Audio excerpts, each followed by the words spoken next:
Hello and welcome to Nupa's kitchen.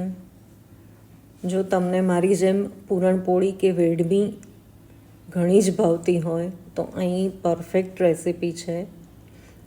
Perfect રીતે આપણે દળદાર ખૂબ જ સરસ વેડમી ઘીથી તરબોળ અને ખાવામાં એકદમ મજા પડી જાય એવી બનાવશું. તો ચાલો મારા કિચનમાં. સૌથી પહેલાં તો 1.5 કપ તુવેરની દાળ લીધી છે. તેને સરખી ધોઈ અને 3 વિસલ વાગે ત્યાં સુધી મેં પ્રેશર કૂક કરી લીધી છે. તેમાં પાણી ખૂબ માપનું રાખવું, નહીંતર પૂરણ બનવામાં ઘણો સમય લાગી જશે. જો આ રીતે દાળ એકદમ સરસ બફાઈ ગઈ છે, માપસરનું પાણી પડ્યું છે, તો દાળ આ રીતે લચકા પડતી સરસ બફાઈ છે. હવે એને આપણે એક પેનમાં ટ્રાન્સફર કરીશું અને તેને એકદમ સ્લોથી મીડિયમ ફ્લેમ પર આપણે પૂરણ બનાવવાનું શરૂ કરીશું. હવે તેમાં મેં ગોળ ઉમેર્યો છે, ખાંડ નથી ઉમેરી બહુ. તો 1.5 કપ દાળ લીધી હતી, તો 1 કપ ગોળ લીધો છે અને 1/4 કપ ખાંડ ઉમેરીશું, જેથી પૂરણમાં થોડો ગ્લેઝ આવે, પેલું કોરું ન પડી જાય. એટલે થોડી ખાંડ ઉમેરશો ને તો સરસ થશે પૂરણ. હવે મેં થોડું જાયફળ પણ છીણી લીધું છે, ઓપ્શનલ છે, પણ આ જાયફળનો સ્વાદ પૂરણપોળીમાં ખૂબ સરસ લાગે છે. અને તમે પૂરણપોળી ખાઓ ને તો એટલી મસ્ત ઊંઘ આવી જાય છે.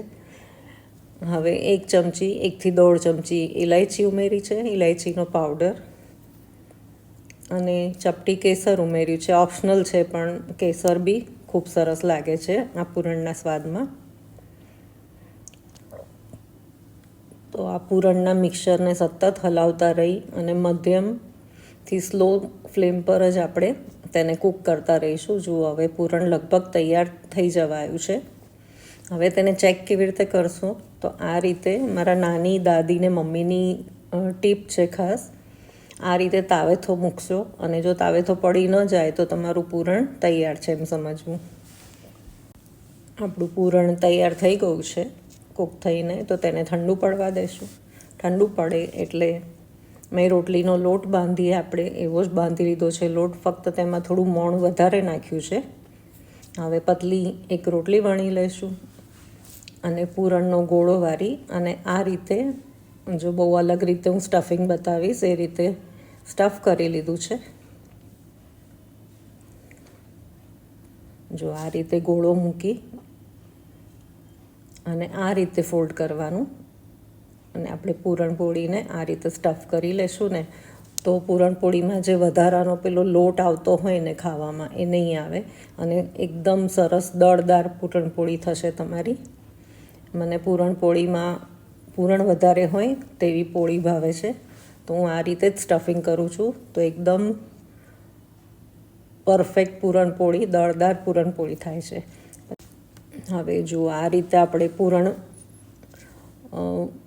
સ્ટફ કરી અને પૂરણપોળીને જરાક થેપી લેશું અને પછી વેલણથી વણી અને વણશું તો તે ફાટશે નહીં. હવે એકદમ સ્લો તાપે આપણે ગેસ પર તવી મૂકી અને તેને શેકી લઈશું. જરા પણ ઉતાવળ કર્યા વગર એકદમ ધીમા તાપે એને બંને બાજુથી આ રીતે શેકી લેવાની છે, તો તે દડાની જેમ ફૂલશે અને સરસ શેકાશે. તમે મારી ચેનલ સબસ્ક્રાઈબ ન કરી હોય હજી સુધી તો જલ્દી કરી દેજો અને બેલ આઇકન પ્રેસ કરી દેજો, જેથી તમને મારી વિડીયોઝનું નોટિફિકેશન મળતું રહે.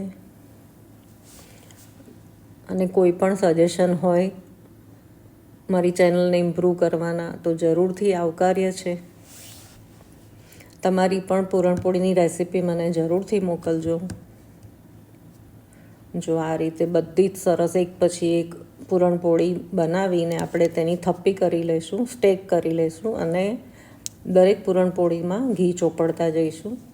પૂરણપોળીમાં તો ઈચ્છો ને તમે એટલું ઘી ખાઈ શકો છો. અમારે ત્યાં સુરત, વલસાડ સાઈડ તો જો દીકરી જમાઈ જમવા આવ્યા હોય કે કોઈ મહેમાન આવ્યા હોય તો પૂરણપોળીને ઘીથી તરબોળ કરીને તો પીરસીએ જ છીએ, પણ સાથે ઘીની છલુડી ભરીને પણ સર્વ કરવામાં આવે છે. એટલે મન મૂકીને ઘીથી તરબોળ પૂરણપોળી ખવાય. અને આની સાથે ગરમા ગરમ જો કઢી હોય તો એ બેસ્ટ કોમ્બો છે. કઢી અને પૂરણપોળીનું કોમ્બિનેશન વર્લ્ડ બેસ્ટ છે. તો આ રીતે તમે સ્ટફિંગ કરશો પૂરણપોળી તો એકદમ દળદાર પૂરણપોળી થશે. વેડમી કે પૂરણપોળી કે ગળી રોટલી આપણે જે બી કહી શકીએ.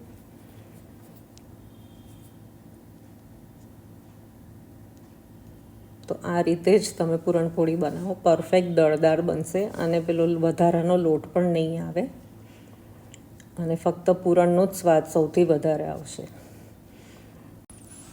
જો આપણી પૂરણપોળી કેવી સરસ દડાની જેમ ફૂલી રહી છે અને પરફેક્ટ એકદમ ગોલ્ડન પિંક શેકાઈ રહી છે, પરફેક્ટ થઈ ગઈ છે. આ રીતે ગોબા પાડીને તમે ઈચ્છો ને એટલું ઘી એમાં ચોપડી શકો છો. મારા ઘરમાં મારી અને મારા દીકરાની તો ફેવરેટ છે અને મારા પપ્પાને બી ખૂબ જ પ્રિય હતી. તો તેમની વરસગાંઠ હોય છે 14મી જાન્યુઆરીએ, ઉત્તરાયણે. તો હું ઊંધિયું અને વેડમી જરૂરથી બનાવું છું અને તેમને યાદ કરી લઉં છું. તમે પણ આ જ રીતે ગરમા ગરમ કઢી અને પૂરણપોળી બનાવો અને મન ભરીને ખાઓ.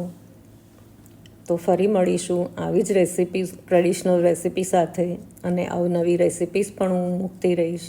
ત્યાં સુધી આવજો.